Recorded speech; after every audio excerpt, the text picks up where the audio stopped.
घर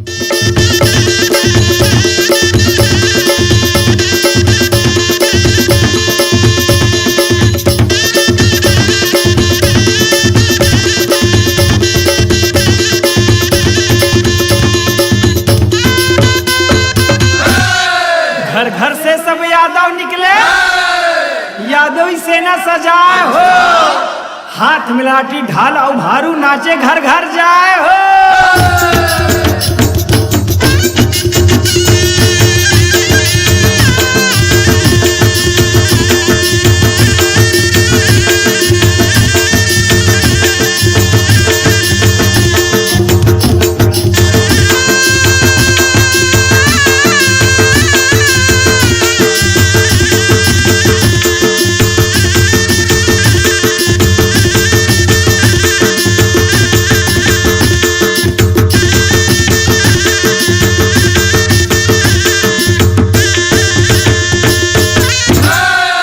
करत गोवर्धन पूजा अहिर सब गोबर तिलक लगाए हो।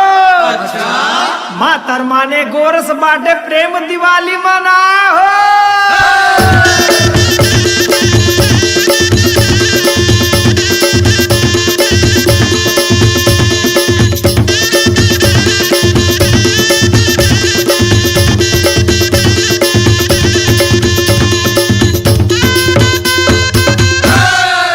सहाड़ा देव में गड़ा के फुड़हर ध्वजा पताका लगाए हो।